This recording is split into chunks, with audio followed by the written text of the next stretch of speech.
Shalom semuanya, puji Tuhan. Kita bersama di tempat ini untuk kita mau mengucap syukur kepada Tuhan. Tuhan baik bagi kita.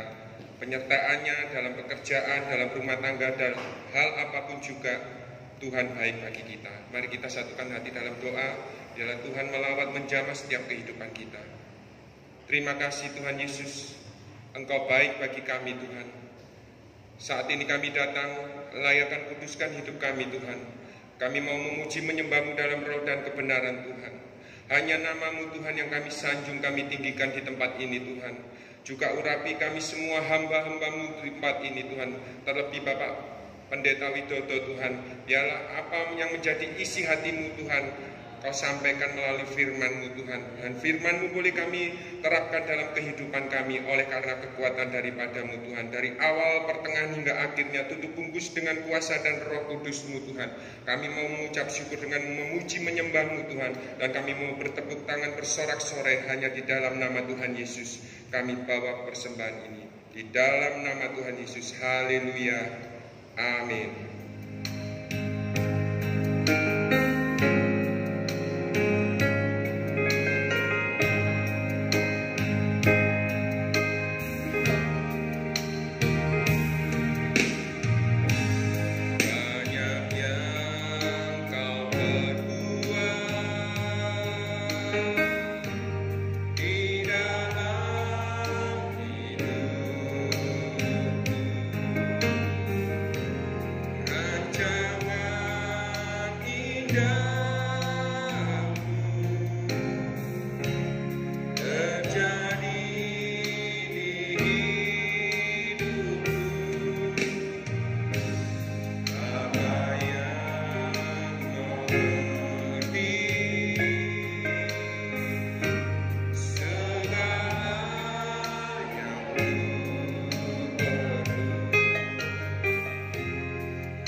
Inilah ucapan syukur terima kasih kami kepadamu Tuhan. Dengan kami memuji menyembah-Mu, dan kami mau bersorak-sorai, dan kami mau lebih lagi Tuhan untuk bertepuk tangan demi nama-Mu. Hanya di dalam nama Tuhan Yesus yang siap memuji Tuhan lebih lagi. Mari kita sama-sama katakan amin. Mari kita bangkit berdiri, kita bertepuk tangan, kita memuji, kita menghargai Tuhan, sebab Tuhan Yesus baik bagi kita. Yang percaya tiada berkesudahan, kasih setia-Mu Tuhan, selalu baru rahmat-Mu bagiku. Amin. Hari berganti hari, tetap kulihat kasih-Mu, tak pernah berakhir di hidupku. Tiada berkesudahan, tiada berkesudahan, kasih setia-Mu Tuhan, selalu baru rahmat-Mu bagiku. Amin.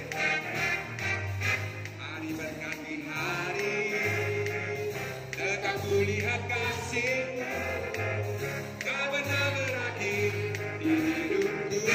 Yang merasakan kepada Tuhan. Amin.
Sebentar kita akan diberkati firman Tuhan. Kita siapkan hati kita lebih lagi untuk ditabur firman Tuhan.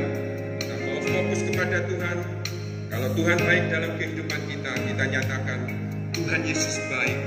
Tuhan Yesus, oleh karena kemurahan-Mu dan kebaikan, kami ada sebagaimana kami ada.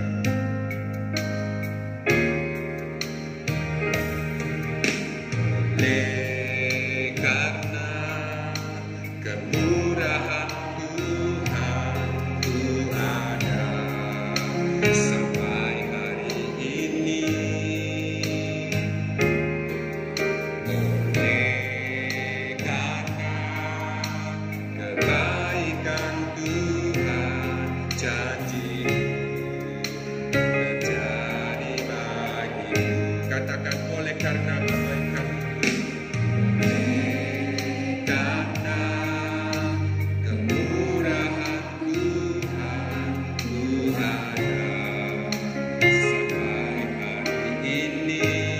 Terima kasih Tuhan.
Terima kasih Tuhan.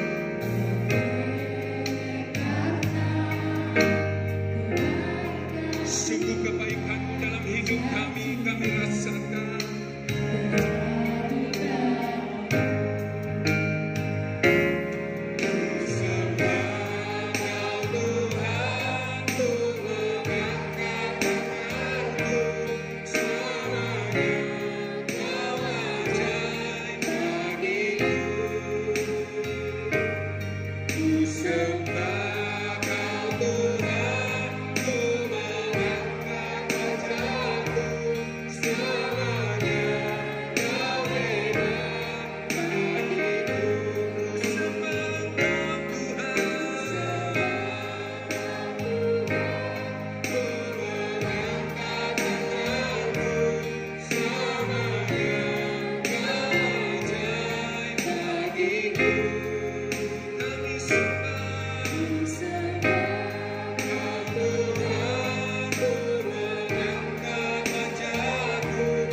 Selamanya Engkau hebat bagi kami Tuhan.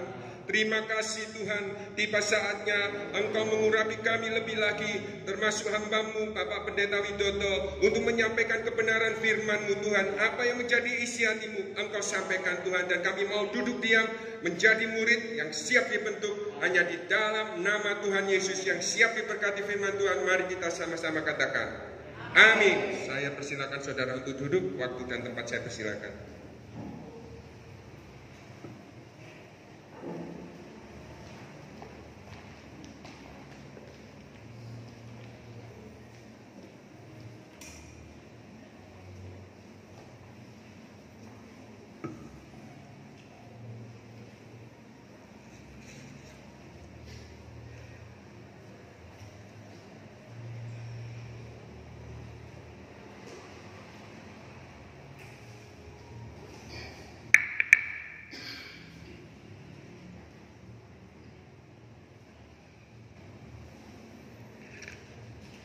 Selamat pagi Bapak Ibu. Shalom.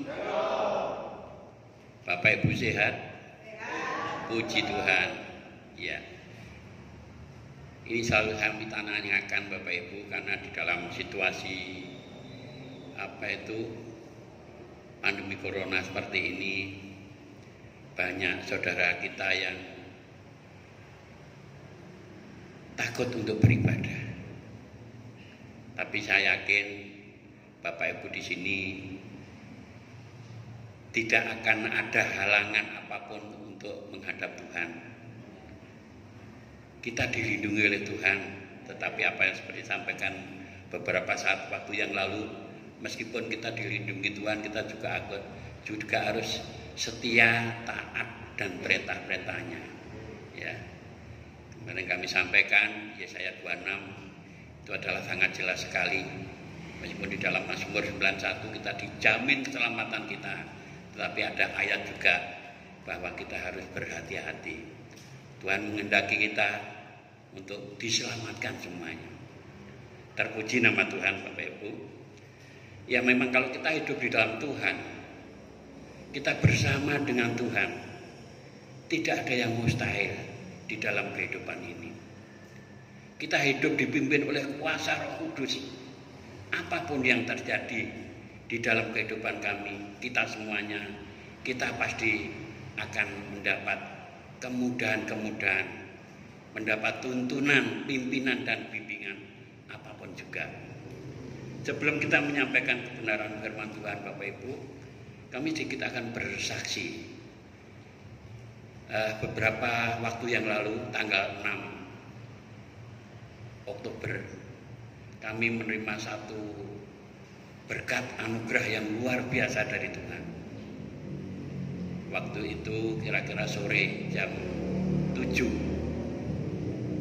saya diminta untuk melayani kebaktian keluarga di tempat kami. Setelah selesai, saya harus pulang dulu. Karena apa? Karena kami waktu itu sedang melakukan puasa dan doa. Dan hari itu adalah hari yang ke-60. Karena kami mengambil 100 hari. Dan hari ini adalah hari yang mungkin sudah 85, tinggal berapa hari lagi selesai. Saya pulang dulu karena kami harus makan dulu. Karena setiap jam 7 malam saya harus makan. Buko ya katanya saudara kita, buko seperti itu. Saya setelah buka baju, saya pakai kaos kotang dan celana pendek. Saya mau minum susu dengan roti tawar. Nah ketika akan saya minum, tiba-tiba lampu di rumah saya itu padam. Nah biasanya kalau padam seperti itu, kalau enggak jeglek ya kehabisan pulsa, betul ya. Tidak berpikir panjang dan macam-macam, saya keluar dari belakang rumah saya ke tempat depan itu kira-kira ada sekitar ya 15 meter lah. Apa yang terjadi Bapak Ibu? Di kamar kanan, kamar yang sebelah kanan rumah saya, di situ api sudah membesar. Bukan hanya api sedikit, tapi kamar sudah nggak kelihatan kamarnya. Itu api.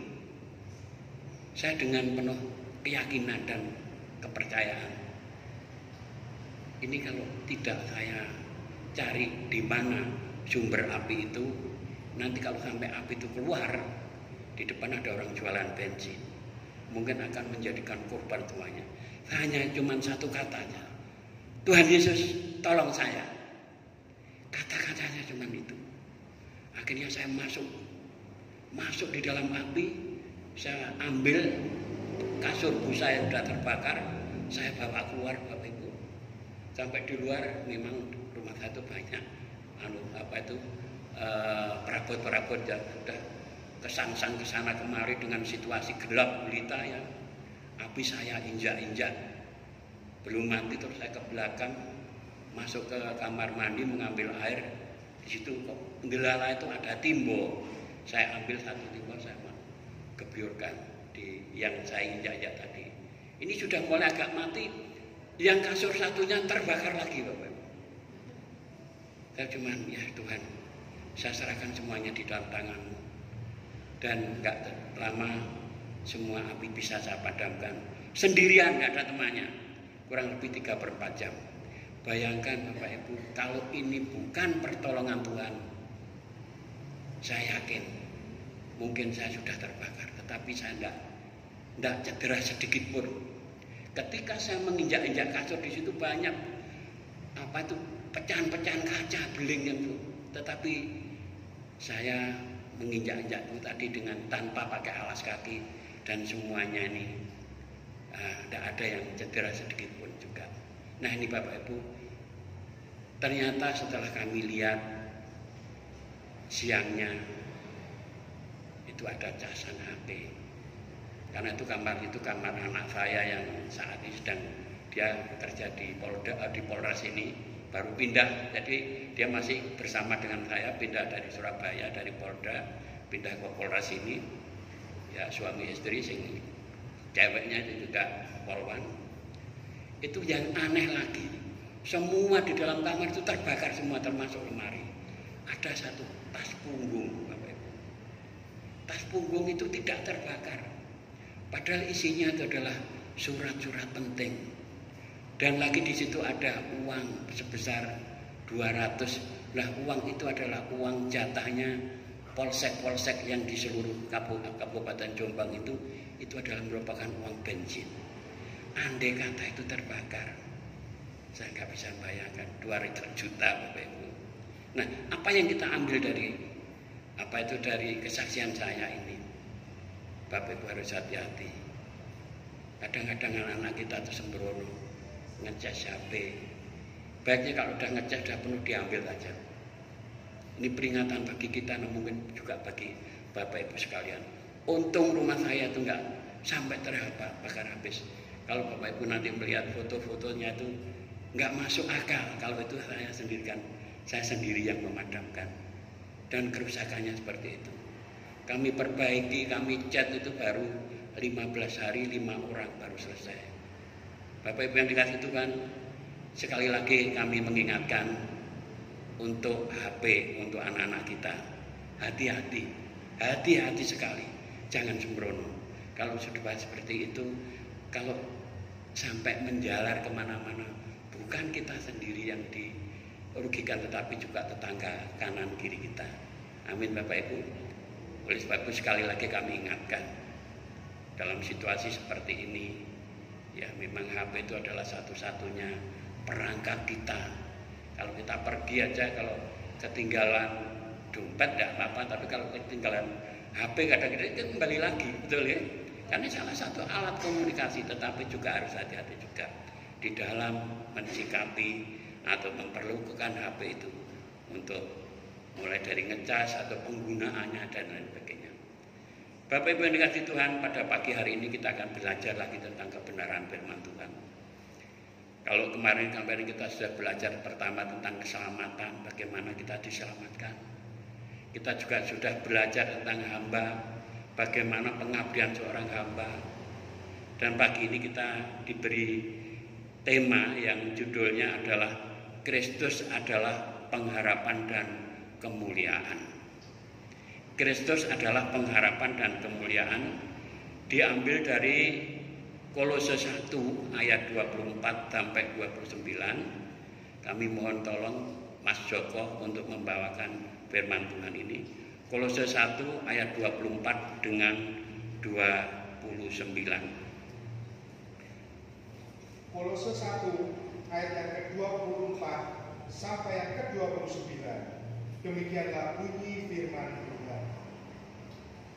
Sekarang aku bersukacita bahwa aku boleh menderita karena kamu, dan menggenapkan dalam dagingku apa yang kurang pada penderitaan Kristus untuk tubuhnya, yaitu jemaat.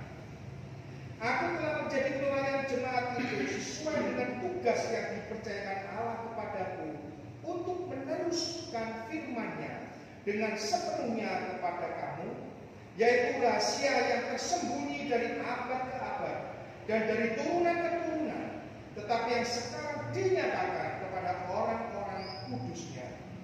Kepada mereka Allah mau memberitahukan betapa kaya dan mulianya rahasia itu di antara bangsa-bangsa lain, yaitu Kristus ada di tengah-tengah kamu. Kristus yang adalah pengharapan akan kemuliaan. Dialah yang kami beritakan apabila tiap-tiap orang kami nasihati dan tiap-tiap orang kami ajari dalam segala hikmat, untuk memimpin tiap-tiap orang kepada kesempurnaan dalam Kristus.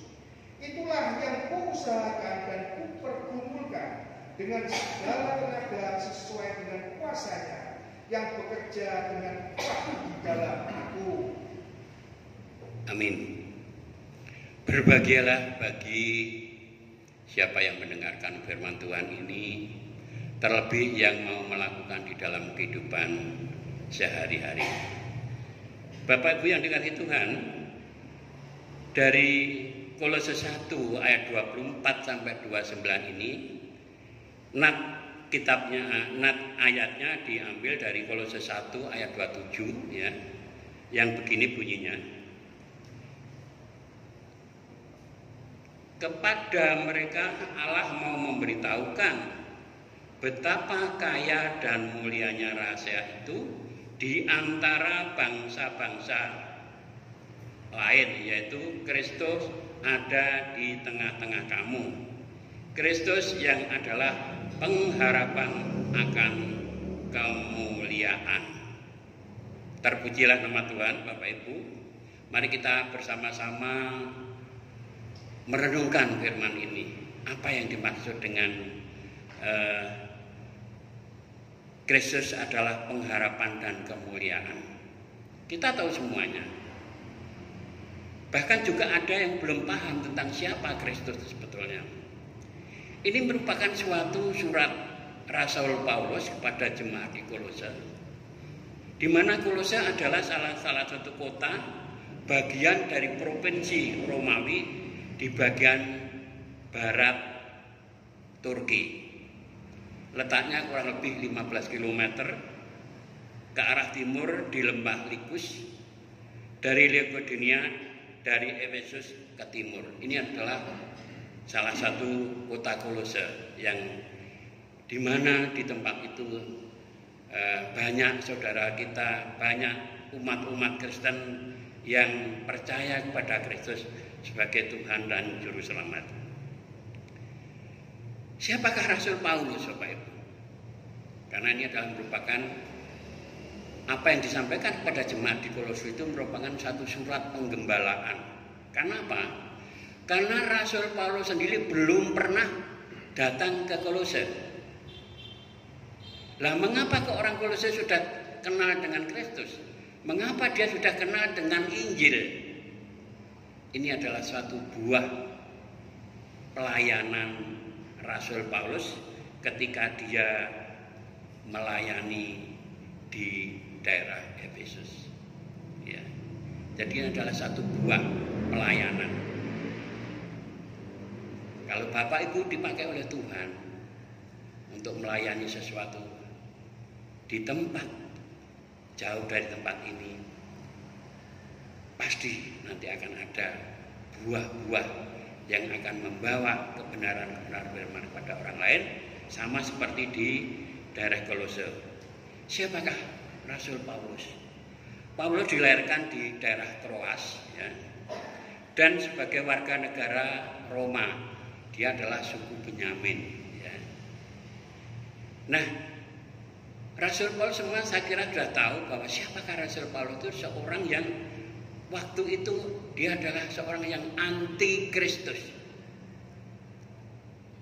Dia seorang anti Kristus dan dia sebagai seorang yang suka menganiaya orang-orang Kristen. Nah, setelah dia ditangkap oleh Tuhan dan dia sudah percaya mengenal Injil Kristus, dia yang dulunya menjadi musuh orang Kristen, dia menjadi seorang rasul. Dia melayani ke sana kemari kabar baik untuk orang-orang yang belum percaya kepada Kristus, termasuk di dalamnya melayani di Efesus dan yang berbuah di jemaat di Kolose. Ya memang sekali lagi saya sampaikan, Rasul Paulus tidak pernah melayani di Kolose. Di situ diserahkan kepada seorang muridnya. Di situ diserahkan muridnya untuk melayani di tempat tersebut. Nah, setelah itu Bapak Ibu, setelah dia dipakai oleh Tuhan sebagai rasul, dia mulai pelayanan di daerah Damsyik. Ya. Di daerah Damsyik dia melayani, memberitakan kabar baik kepada setiap orang-orang yang belum percaya padanya. Kita ingat, kita tahu bahwa orang-orang Yahudi adalah orang yang tidak suka dengan keberadaan Yesus. Akhirnya Rasul Paulus tertekan hidupnya di situ.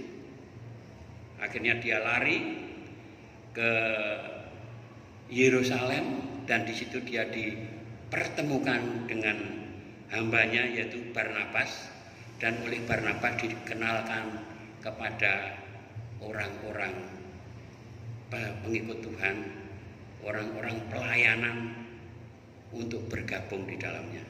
Mulai saat itu adalah Rasul Paulus mulai mengabarkan kabar baik Injil Kristus, mulai dari Damsyik, dari Galatia menuju ke Antioquia, ke Troas, ke Makedonia, ke Yunani, ke Filipi, ke Tesalonika, Berea, Dikea, ke Athena, Filipi, Tesalonika, Korintus, Efesus, dan dia berakhir di Roma, dan dia meninggal di situ ketika zamannya pemerintahan Kaisar Nero.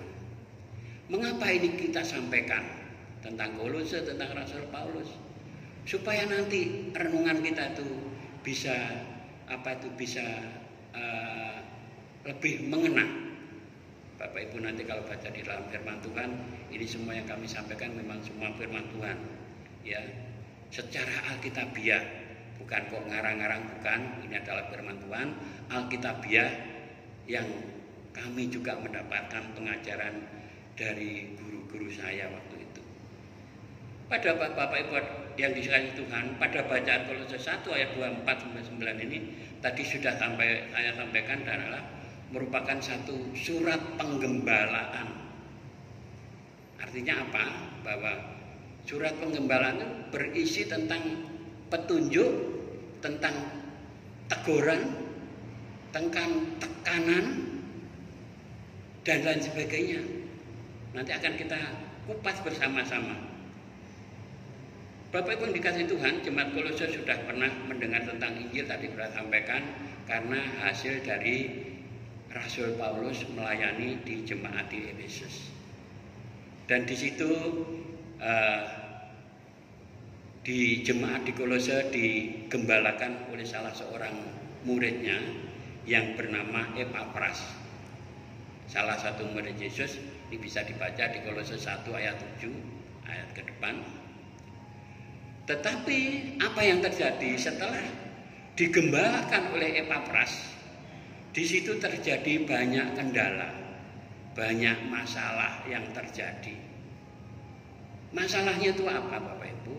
Masalahnya karena sebagian orang menganggap bahwa Injil itu adalah terlalu dangkal untuk mereka. Sehingga orang-orang itu menambahkan beberapa ajaran-ajaran yang seharusnya tidak diajarkan kepada mereka. Akhirnya apa yang terjadi? Epapras tidak bisa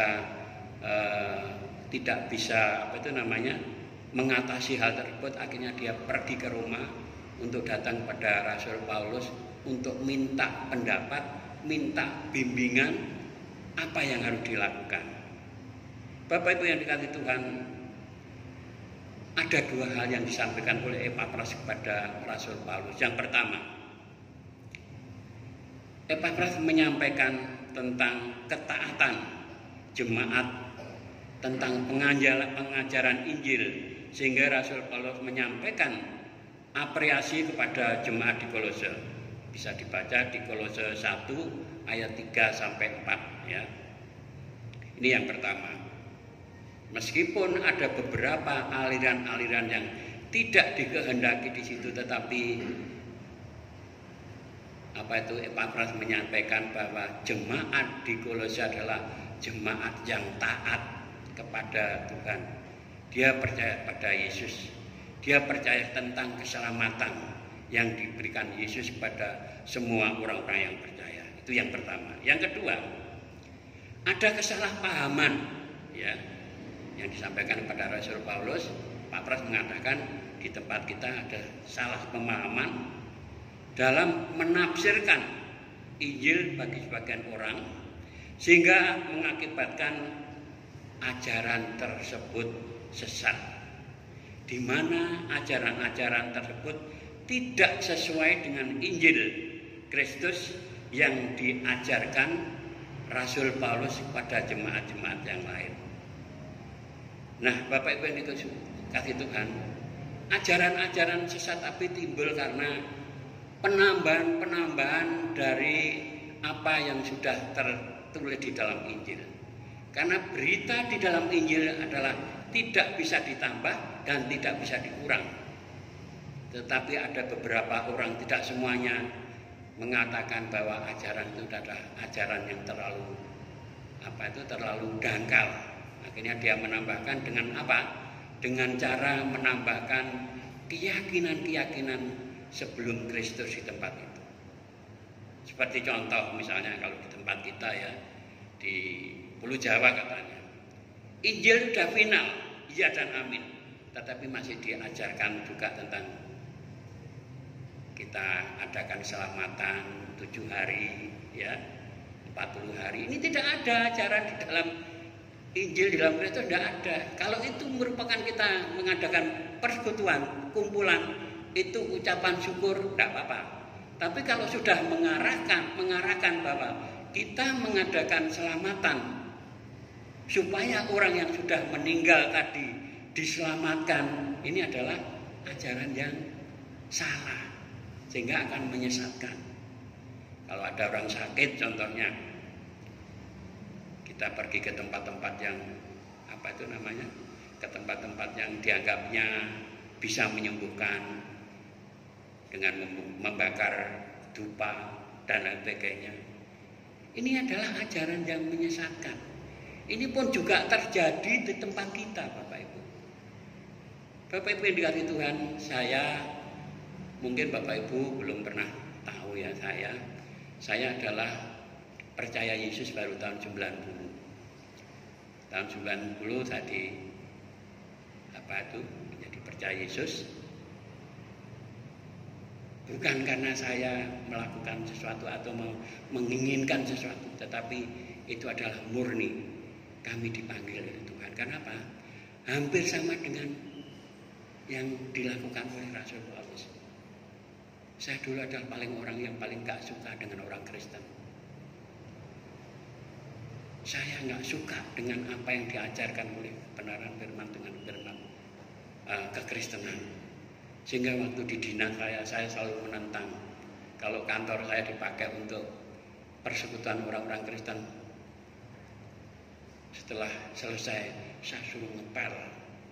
Ya waktu itu saya di Surabaya, ya maaf ya, saya sebagai pimpinan juga, saya di Perhutani. Saya sebagai kepala seksi keamanan. Karena apa?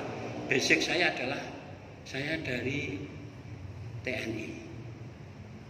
Saya 69 pendidikan Bintara. Dan setelah pendidikan Bintara selesai, saya ditugaskan di salah satu brigif di Malang, yaitu brigif infanteri, brigif Linu 18 pasukan udara. Nah ketika itu komandan brigif saya, Bapak Kolonel Utarmin, setelah kita mengadakan pembersihan di Blitar Selatan, semua anak-anak muda termasuk saya diberi kebebasan. Karena waktu itu nasibnya tentara tidak seperti sekarang, untuk makan aja sulitnya. Akhirnya diberi kesempatan, siapa yang mau melanjutkan sekolahnya, pendidikannya silahkan, mundur tidak apa-apa. Salah satunya adalah saya. Tapi saya nggak mundur, cuman Bapak Witarem mengatakan, kamu boleh mundur tapi kamu harus tetap bekerja. Kamu saya karyakan di salah satu perusahaan. Kamu boleh milih di BRI, BNI, di kehutanan atau di pertanian. Saya memang sukanya orang bertualang ya. Saya milih di kehutanan. Nah mulai saat itulah kami dikaryakan di kehutanan. Kami percaya tahun 90 dan latar belakang kami adalah dari tetangga sebelah. Karena kakek saya, nenek saya adalah orang pendiri satu pondok di Jawa Tengah. Sehingga semua saudara saya belum ada yang menjadi anak Tuhan. Bersyukurlah saya ditangkap oleh Tuhan, tidak hanya diberi kepercayaan, tidak hanya kami bisa menerima keselamatan, tetapi juga kami bisa membagikan keselamatan ini kepada orang lain. Bapak Ibu, kita kembali lagi kepada renungan kita.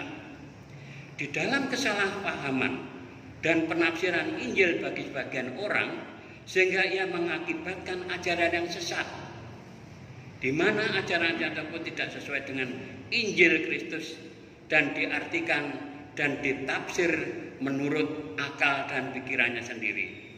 Di dalam Kolose 2 ayat 8 mengatakan seperti ini. Ini adalah salah satu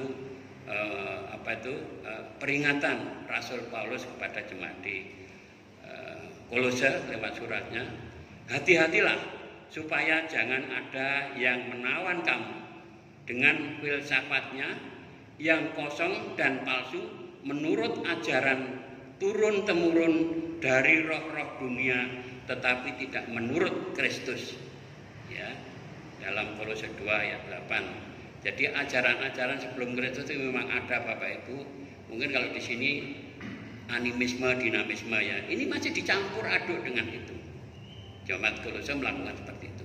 Ini adalah ajaran yang paling tidak disukai oleh Rasul Paulus, sehingga Rasul Paulus menekankan jangan sampai kita itu dipalingkan dengan ajaran-ajaran selain Kristus. Bapak Ibu, di dalam surat Kolose 1 ayat 20 tadi, Rasul Paulus menekankan hanya di dalam Kristuslah ada pengharapan dan kemuliaan. Hanya di dalam Kristuslah kita diselamatkan. Di luar itu tidak ada. Karena keselamatan itu adanya hanya di dalam Kristus. Dan Yesus ada mengatakan seperti apa? Akulah jalan dan kebenaran. Tidak ada seorang pun yang bisa sampai kepada Bapa kalau tidak melalui aku. Betul ya? Ini adalah yang disampaikan oleh Tuhan sendiri. Oleh sebab itu Injil ini sudah final, tidak bisa ditambah dan tidak bisa dikurangi. Karena tidak hanya keyakinan kita sendiri, Bapak Ibu. Kalau kami mau jujur, Bapak Ibu, mungkin Bapak Ibu kami minta supaya tahu bahwa Injil ini sebetulnya tidak hanya diyakini oleh orang Kristen. Saudara sebelah kita juga meyakini. Hanya dia tidak menyampaikan kepada umatnya. Karena pandangan mereka, ada satu surat yang mengatakan bahwa Injil diturunkan Allah melalui Isa Al-Masih untuk membenarkan kitab-kitab yang terdahulu, Taurat, Zabur, dan Injil. Karena di dalam Injil terdapat cahaya dan pengajaran bagi orang-orang yang mau percaya kepadanya. Ini yang ayat 46 di surah 5 ya. Di surat yang ayat yang 16 ini lebih luar biasa lagi.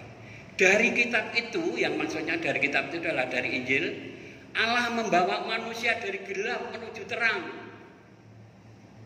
Allah menunjukkan jalan tentang kebenaran. Dan Allah juga menunjukkan jalan yang lurus. Ini adalah kitab mereka mengatakan seperti itu. Seringkali Bapak Ibu mungkin kita juga sering mendengarkan bahwa kitab kita sudah dipalsukan dan sebagainya. Betul? Kalau memang dia mengatakan dipalsukan, tidak mungkin ayat ini akan dikeluarkan di kitab mereka. Kalau sudah dipalsu berarti kan sudah nggak ada artinya. Tapi kenapa kok ini masih ditulis di dalam kitab mereka? Bahkan nabi mereka mengatakan seperti apa? Hai kaum ahli Taurat, kamu tidak dianggap beragama sedikit pun sebelum kamu menegakkan Taurat, Zabur, dan Injil. Ini peringatan keras Bapak Ibu. Nabi mereka mengatakan seperti itu. Kami tidak akan sampaikan ayat di mana nanti kalau sampean kepengen tahu secara pribadi nanti. Karena apa kata Bapak Ibu? Nanti dianggap saya itu menistakan agama. Padahal ini betul-betul ayat itu ada. Ya, ada. Bahkan ada lagi yang sangat keras lagi. Orang yang tidak mau menerima Taurat, Zabur, dan Injil diibaratkan seperti orang yang menelan bara api di dalam mulutnya. Dan Tuhan tidak akan mengampuni dia sampai kapanpun, sampai hari kiamat. Jelas ya Bapak Ibu. Tetapi kenapa mereka tidak mengajarkan ini? Nah, kita tahu bahwa agama kita, agama mereka itu adalah agama misi. Agama misi itu artinya apa? Agama yang mencari pengikut sebanyak-banyaknya. Betul? Lain dengan agama Buddha itu. Dia nggak pernah ada KKR. Dia tidak pernah mengumpulkan orang. Tetapi agama kita dan agama mereka adalah satu-satu agama misi. Mencari jiwa yang banyak sebesar-besarnya. Ini untuk segera Bapak Ibu biar tahu bahwa Injil ini adalah suatu yang sudah final. Jangan ditambah-tambah lagi. Bahkan ketika Tuhan Yesus mati disalib sebelum meninggal, dia mengatakan apa? Sudah selesai. Ini apa artinya? Bahwa semua dosa-dosa manusia, semua apa yang tidak benar di mata Tuhan sudah diselesaikan satu karya keselamatan untuk selama-lamanya. Lah tugas kita itu hanya apa? Ya tugas kita hanya ucapan syukur. Kita bersyukur karena kita sudah diberikan keselamatan oleh Tuhan. Kita bersyukur karena Tuhan sudah memberikan berkat-berkat kepada kita sekalian. Kita bersyukur karena Tuhan sudah memelihara kita. Tuhan sudah melindungi kita. Tadi saya sampaikan di dalam kesaksian saya, kalau saya tidak dilindungi Tuhan Bapak Ibu, mungkin saya sudah bayangkan api yang sebesar itu. Ya, saya setelah 2 hari itu saya renungkan, sungguh luar biasa Bapak Ibu Tuhan untuk menyelamatkan kita, termasuk kita semuanya. Oleh sebab itu kita tuh jangan sampai diselewengkan dengan Injil keyakinan kita, karena Injil adalah kekuatan Allah. Ya, sebab aku mempunyai keyakinan yang kokoh dalam Injil, karena Injil adalah kekuatan Allah yang menyelamatkan setiap orang yang percaya, pertama orang Yahudi, tetapi juga orang Yunani. Sebab di dalamnya nyata kebenarannya, Allah yang bertolak dari iman dan memimpin kepada imam. Seperti tertulis, orang benar akan hidup oleh iman. Roma 1 ayat 16 ayat 17. Ini tentang Injil ya. Bapak Ibu yang dikasihi Tuhan, di dalam suratnya Rasul Paulus juga menjelaskan tentang siapa Kristus. Saya minta tolong lagi dibacakan di Kolose 1 ayat 15 sampai 22. Ya. Siapa sebetulnya Kristus? Kolose 1 ayat yang ke-15 sampai yang ke-22. Demikianlah bunyi firman Tuhan. Ia adalah gambar Allah yang tidak kelihatan, yang sulung, lebih utama dari segala yang diciptakan. Karena di dalam Dialah telah diciptakan segala sesuatu yang ada di sorga dan yang ada di bumi, yang kelihatan dan yang tidak kelihatan, baik singgasana maupun kerajaan, baik pemerintah maupun penguasa. Segala sesuatu diciptakan oleh Dia dan untuk Dia. Ia ada terlebih dahulu dari segala sesuatu, dan segala sesuatu ada di dalam Dia. Ialah kepala tubuh, yaitu jemaat. Ialah yang sulung, yang pertama bangkit dari antara orang mati, sehingga Ia yang lebih utama dalam segala sesuatu. Karena seluruh kepenuhan Allah berkenan diam di dalam Dia, dan oleh Dialah Ia memperdamaikan segala sesuatu dengan dirinya, baik yang ada di bumi maupun yang ada di sorga. Sesudah Ia mengadakan pendamaian oleh darah salib Kristus, juga kamu yang dahulu hidup jauh dari Allah dan yang memusuhinya dalam hati dan pikiran seperti yang nyata dari perbuatanmu yang jahat, sekarang diperdamaikannya di dalam tubuh jasmani Kristus oleh kematiannya, untuk menempatkan kamu kudus dan tak bercela dan tak bercacat di hadapannya. Amin. Itulah Kristus, Bapak Ibu. Dia yang menghidupkan. Dia yang menciptakan seluruh dunia ini. Yang menjadikan kita, yang memberikan kita tentang keselamatan. Ini adanya hanya di dalam Injil, Bapak Ibu. Oleh sebab itu, mari kita sekali lagi memahami tentang siapa Kristus yang di dalam Kolose 1 ayat 15 sampai 22. Tolong nanti di rumah dibaca sekali lagi, direnungkan. Karena apa firman Tuhan adalah iya dan amin. Tidak ada yang mustahil. Ya memang kadang-kadang kita tuh nggak masuk akal, tetapi namanya firman, Bapak Ibu. Firman itu iya dan amin dan akan digenapi. Oleh sebab itu, karena kita sudah tahu tentang siapa Kristus, maka Rasul Paulus memberikan tekanan sekali lagi kepada jemaat di Kolose, di mana tekanan itu merupakan satu motivasi yang benar supaya ini selalu diingat-ingat oleh jemaat di Kolose. Di Kolose 1 ayat 23 sekali lagi tolong dibacakan. Ini adalah suatu tekanan, suatu inti daripada surat daripada Rasul Paulus kepada jemaat di Kolose. Kolose 1 ayat 23. Kolose 1 ayat yang ke-23, demikianlah bunyi firman Tuhan. Sebab itu kamu harus bertekun dalam iman, tetap teguh dan tidak bergoncang, dan jangan mau digeser dari pengharapan Injil yang telah kamu dengar dan yang telah dikabarkan di seluruh alam di bawah langit, dan yang aku ini Paulus telah menjadi pelayannya. Amin. Jelas ya, bahwa penekanan Rasul Paulus kepada jemaat di Kolose juga terhadap kita. Kita harus bertekun di dalam iman. Jangan sampai iman yang sudah kita miliki ini ditukar dengan iman-iman yang menyesatkan. Apa bisa, Pak? Oh, bisa. Dengan situasi seperti ini.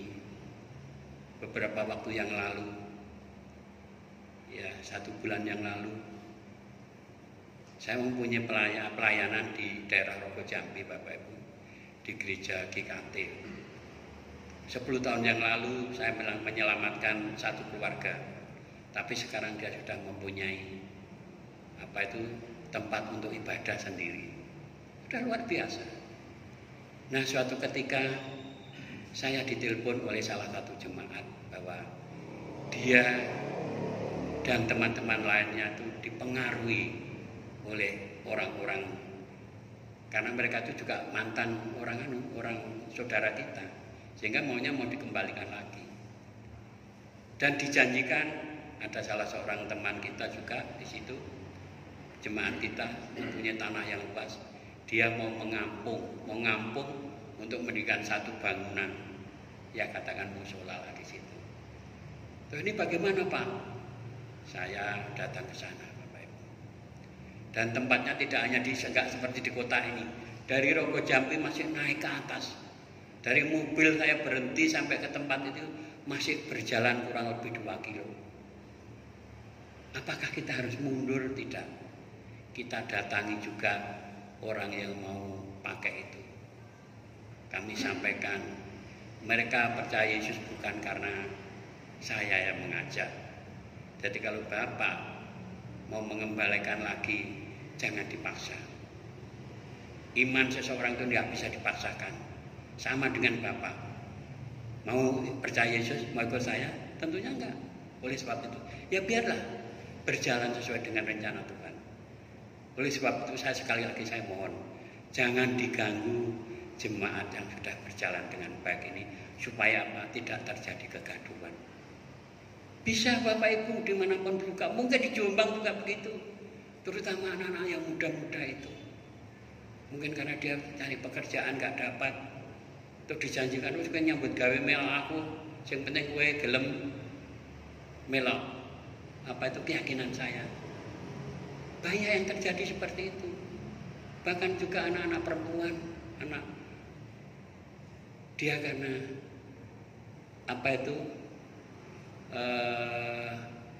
melakukan hubungan pacaran dengan orang yang lain keyakinan, dia mengorbankan imannya.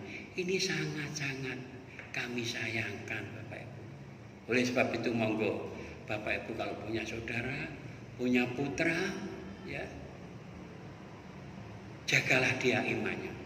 Jangan sampai dia itu dipengaruhi dengan iman yang menyesatkan. Tempo hari sudah saya jelaskan tentang iman yang menyelamatkan dan iman yang tidak menyelamatkan. Banyak iman-iman yang tidak menyelamatkan. Ini kita jangan sampai terpengaruh dengan pada seperti itu. Bapak Ibu yang dikasihi Tuhan, tentunya kita semua juga ingin hidup bersama dengan Kristus, bukan? Betul? Supaya kita mempunyai pengharapan dan kemuliaan, kita harus hidup bersama dengan Kristus. Seperti suratan Rasul Paulus yang tadi disampaikan oleh Mas Joko di Kolose 1 ayat 23, jelas sekali. Bapak Ibu, supaya kita hidup dengan Kristus, apa yang harus kita lakukan? Yang pertama, kita harus betul-betul memahami tentang Injil Kristus. Kita sudah tahu semua bahwa Injil adalah kekuatan Allah untuk menyelamatkan orang-orang yang mau percaya kepadanya. Karena di dalamnya nyata kebenaran bahwa orang dibenarkan bukan karena perbuatan kita, tetapi dengan iman kita. Efesus 2 ayat 8 dan 9 juga pernah kami sampaikan bahwa hanya imanlah yang bisa menyelamatkan kita, bukan perbuatan kita. Kalau kita melakukan perbuatan baik, itu hanya karena semata-mata kita sudah diberi keselamatan oleh Tuhan. Kita diberi kemuliaan oleh Tuhan. Dan sebagai ucapan syukur, kita harus memuliakan nama Tuhan seperti pada pagi hari ini. Yang kita lakukan meskipun dalam keadaan situasi pandemi corona seperti ini, kita tetap melakukan dengan penuh keyakinan kita. Nah, karena tadi sudah saya sampaikan di dalam Yohanes 14 ayat 6 tadi bahwa keselamatan itu hanya di dalam Kristus saja. Bahkan itu juga disampaikan di dalam Kisah Rasul 4 ayat 12. Dan keselamatan tidak ada di dalam siapapun juga selain di dalam Dia. Karena di bawah kolong langit ini tidak ada nama lain yang diberikan oleh manusia yang olehnya kita diselamatkan. Ada kekuatan besar, Tuhan Yesus mengatakan sendiri dan disaksikan oleh Kisah Para Rasul ayat 4:12. Yang pertama itu kita tetap di dalam Kristus, ya. Memahami tentang siapa Kristus. Untuk memahami di Kolose 1 ayat 23 tadi, kita harus tahu siapa Yesus.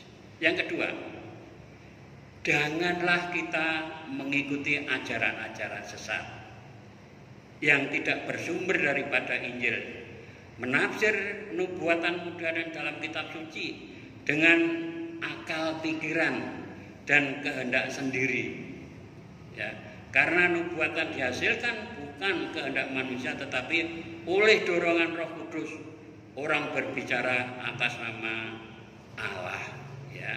2 Petrus 1 ayat 20 sampai 21 bahwa firman Tuhan tidak bisa ditafsir dengan akal pikiran kita sendiri. Jangan coba-coba kita menafsirkan. Bahkan di dalam kitab Wahyu kita bacakan, ya. Dalam kitab Wahyu 22 ayat 18 sampai 21. Ini adalah satu peringatan bagi kita semuanya. Jika seorang menambahkan sesuatu kepada perkataan-perkataan ini, maka Allah akan menambahkan kepadanya malapetaka yang tertulis di dalam kitab Injil, kitab ini. Dan jika seorang mengurangkan sesuatu daripada perkataan-perkataan nubuatan dari kitab ini, maka Allah akan mengambil bagian dari pohon kehidupan dan dari Roh Kudus seperti yang tertulis di dalam kitab suci ini. Ya, aku datang segera, kasih karunia Tuhan Yesus menyertai kamu sekalian. Kitab Wahyu, kitab yang penutup, memberikan peringatan kepada kita bahwa kita enggak boleh menambahkan dan kita tidak boleh mengurangi firman yang sudah tertulis, baik di dalam kitab Perjanjian Lama maupun Perjanjian Baru. Yang ketiga, sebab itu kamu harus bertekun di dalam iman, tetap teguh dan tidak bergoncang, dan jangan kamu digeser dari pengharapan Injil yang telah kamu dengar dan yang telah dikabarkan di seluruh alam di bawah langit, dan yang aku ini Paulus telah menjadi pelayannya. Tadi sudah dibacakan di dalam Kolose 1 ayat 23. Dan yang keempat, kita yakin, kita percaya bahwa kita semua adalah orang yang berdosa. Roma 3 ayat 23. Semua orang termasuk ulolan panjenengan, termasuk kita dan sampai semuanya adalah orang-orang yang berdosa. Oleh sebab itu, supaya hidup kita bisa bersama-sama dengan Kristus, bertobatlah, mengakui segala kesalahan di hadapan Tuhan, dan tidak kembali mengulangi perbuatan yang dilarang oleh Tuhan. Karena dosa adalah pribadi lepas pribadi antara kita dengan Tuhan. Manusia tidak bisa menyelesaikan tentang dosa. Ada satu pengajaran bahwa kalau kita sudah menyampaikan dosa kita di hadapan jemaat, itu dianggap sudah selesai. Tidak, justru akan menambah permasalahan. Yang jelas, akuilah dosa-dosa kita, karena yang tahu tentang dosa kita ya kita sendiri. Kita secara pribadi kepada Tuhan, Tuhan ampunilah dosa saya, ABCD apa yang sudah dilakukan, sampaikan kepada Tuhan. Tuhan akan mendengar seruan doa-doa Bapak Ibu sekalian. Karena doa orang benar kalau disampaikan dengan sungguh-sungguh akan besar kuasanya. Amin Bapak Ibu. Oleh sebab itu bertobat ini adalah penting. Dan kalau kita sudah bertobat, kita jangan melakukan perbuatan lagi kayak kapok lombok kapok lombok apa itu ya, sering orang Jawa mengatakan seperti itu ya. Kalau sudah Tuhan sudah mengampuni dosa kita, marilah kita supaya apa? Supaya kita hidup di dalam Kristus. Karena Kristus tidak mau dengan orang-orang yang masih mempunyai dosa. Ya semua itu orang berdosa ya. Mula panjenengan itu orang berdosa. Tetapi kalau kita sudah mengampuni dosa kita dan kita tidak akan mengurangi melakukan dosa kita lagi, Tuhan akan memberikan jalan. Roh Kudus akan turun atas kita. Kalau kita hidup di dalam Kristus dan Kristus hidup di dalam kita, apa saja yang Bapak Ibu minta Tuhan akan memberi. Firman Tuhan mengatakan seperti itu, bukan? Oleh sebab itu mari, kalau kita kepingin hidup dengan Kristus, kita harus melakukan beberapa hal tadi. Yang kelima, yang terakhir, kita harus menerima Yesus sepenuhnya. Jangan sampai kita terima Yesus hanya karena kesembuhan. Jangan sampai kita terima Yesus hanya karena berkat. Tetapi terimalah Yesus sebagai Tuhan dan Juru Selamat kita. Kita serahkan hidup kita seluruhnya. Gusti pejah gesang kula nderek paduka. Ngaten nggih, nek wong Jawa ngatakan seperti itu. Pejah gesang, jadi apa? Sudah kita serahkan semuanya. Apa yang terjadi atas diri kami, terjadi atas diri Bapak Ibu Saudara semuanya kami, Tuhan sudah tahu semuanya. Kalau kita sudah menjadi orang yang melakukan beberapa hal seperti itu, maka hidup kita sudah dikuduskan. Kalau kita sudah dikuduskan, jaga sekali lagi kekudusan yang sudah disampaikan pada kita sekalian. Kudus adalah penting. Karena orang-orang layak untuk masuk surga adalah orang yang dikuduskan. Meskipun kita orang yang berdosa, tetapi Tuhan sudah mengkuduskan kita semuanya. Sehingga kita akan menerima kemuliaan dan pengharapan seperti apa yang menjadi tema pada pagi hari ini. Mengikut Kristus dan kita mendapatkan pengharapan dan kemuliaan. Kemuliaan di mana? Tidak hanya di dunia, tetapi pengharapan, kemuliaan. Kalau kita suatu waktu kita dipanggil oleh Tuhan, nggak tahu, kita juga nggak tahu karena itu suatu rahasia Tuhan. Dan itu juga pasti yang harus kita lakukan. Kita sudah mempunyai keyakinan bahwa kita pasti masuk surga. Bapak Ibu, inilah renungan kita pada pagi hari ini. Mari apa yang sudah kita terima dari firman ini kita lakukan di dalam kehidupan kita sehari-hari. Tentunya juga bertahap, tidak sekaligus, tidak seperti itu. Karena kalau kita sudah melakukan ini, maka kita sudah layak di hadapan Tuhan. Dan Tuhan tinggal di dalam hati kami. Kita tinggal di dalam hati Tuhan. Apapun juga Tuhan akan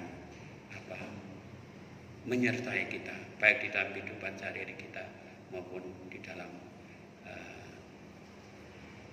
kesulitan-kesulitan kita. Inilah yang bisa kami sampaikan. Tuhan memberkati kita semuanya. Kita pujikan lagi pujian yang terakhir tadi. Kami minta tolong nanti Pak Matius untuk membawakan doa firman Tuhan dan doa syafaat ya Bapak ya. Mari kita pujikan pujian yang terakhir tadi.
kami bersyukur memilih Allah seperti Engkau ya Tuhan. Kami bangga dan kami bersyukur sama untuk anugerah Tuhan yang Tuhan berikan dengan cuma-cuma pada kami. Dan kami bersyukur untuk atas kasih-Mu yang begitu besar pada kami.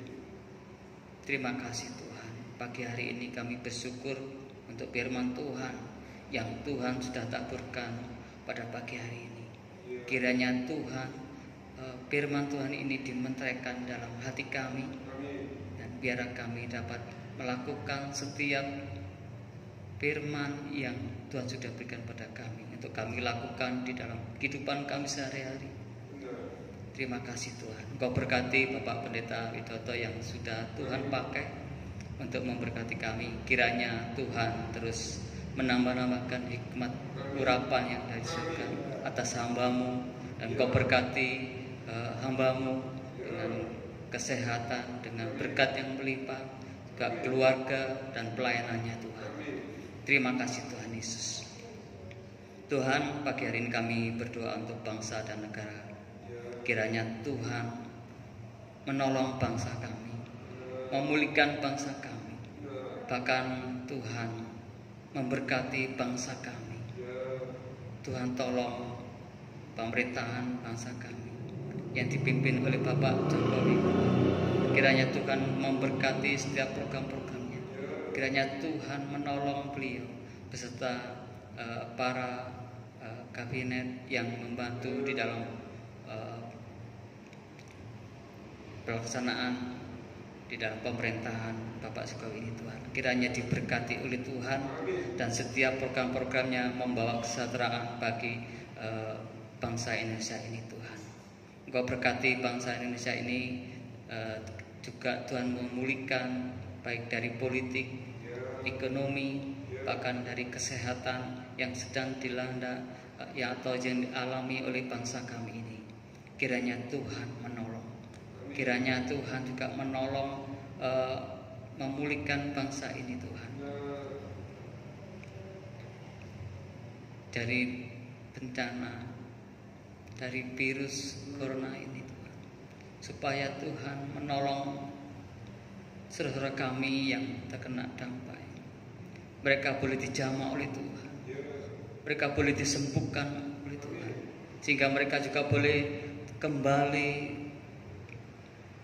di tengah-tengah keluarga mereka, di tengah-tengah masyarakat. Terima kasih Tuhan. Engkau tolong para dokter, tim medis yang bekerja selama ini Tuhan. Kiranya diberkati dan dilindungi oleh Tuhan. Bahkan diberikan kesehatan bagi mereka, bahkan keluarga mereka Tuhan tolong. Terima kasih ya Tuhan Yesus. Terima kasih. Engkau berkati saudara kami yang saat ini sedang mengalami bencana alam, baik banjir, tanah longsor, Tuhan kekeringan di sebagian daerah. Tuhan tolong agar mereka juga diberikan kekuatan dari Tuhan, sehingga mereka Tuhan boleh bertahan, mereka boleh pulih kembali dari perekonomian mereka Tuhan. Engkau berkati, Engkau Tuhan pelihara mereka sampai mereka benar pulih Tuhan. Terima kasih ya Tuhan. Saat ini kami juga berdoa untuk para hamba Tuhan. Kiranya juga Tuhan memberkati di dalam pelayanan mereka hari ini, dan segenap jemaat yang beribadah kiranya juga diberkati oleh Tuhan. Terima kasih ya Tuhan. Kami juga berdoa untuk Bapak Ibu Gembala yang masih di Jakarta. Kiranya juga Tuhan menolong, menyertai, melindungi, juga memberkati sampai mereka boleh kembali lagi di Jombang Tuhan. Terima kasih Tuhan. Kau berkati keluarga mereka, Bapak Ibu Gembala, baik anak dan menantu yang bekerja, juga Tuhan memberkati usahanya, memberkati pelayanan mereka, juga anak cucu yang masih dalam pertumbuhan. Kiranya mereka juga diberkati oleh Tuhan, sehingga mereka boleh bertumbuh menjadi anak-anak yang takut akan Tuhan dan setia kepada Tuhan. Terima kasih ya Tuhan. Berkati segenap jemaat di GPT Jombang ini Tuhan. Tuhan tolong dalam aktivitas mereka. Mereka yang berwirausaha, juga mereka yang pegawai negeri, juga mereka yang petani. Tuhan, apapun yang mereka lakukan kiranya diberkati oleh Tuhan dan diberikan keberhasilan. Terima kasih Tuhan. Tidak lupa kami juga berdoa untuk saudara kami yang saat ini sedang berbaring lemah Tuhan, oleh karena kondisi mereka, fisik mereka, mungkin usia, juga faktor kesehatan. Kiranya pagi hari ini kami mohon belas kasih-Mu ya Tuhan, agar mereka dijamah oleh Tuhan, boleh diberikan kekuatan kesehatan, sehingga mereka boleh pulih dari kesehatan, dari sakit penyakit mereka Tuhan, sehingga minggu depan mereka boleh datang beribadah bersama-sama kami di tempat ini Tuhan. Terima kasih Tuhan. Kami juga berdoa untuk saudara kami yang saat ini sedang bepergian keluar kota. Kiranya juga Tuhan menolong menyertai mereka dalam perjalanan, sehingga mereka boleh kembali di kota Nyemeng dengan keadaan selamat dan atas perlindungan dari Tuhan. Terima kasih ya Tuhan Yesus Kristus. Terima kasih. Saat ini kami akan kembali pulang ke rumah kami masing-masing. Kiranya Tuhan menyertai kami di dalam perjalanan kami, tibakan kami di rumah dengan keadaan selamat, bertemu dengan keluarga dan teman-teman kami. Terima kasih ya Tuhan. Dan saudaraku, angkatlah kedua tanganmu tinggi-tinggi dan terimalah berkat-Nya. Tuhan memberkati engkau dan melindungi engkau. Tuhan menyinari engkau dengan wajah-Nya dan memberi engkau kasih karunia. Tuhan menghadapkan wajah-Nya kepadamu dan memberi engkau damai sejahtera. Amin. Selamat pagi, Tuhan memberkati.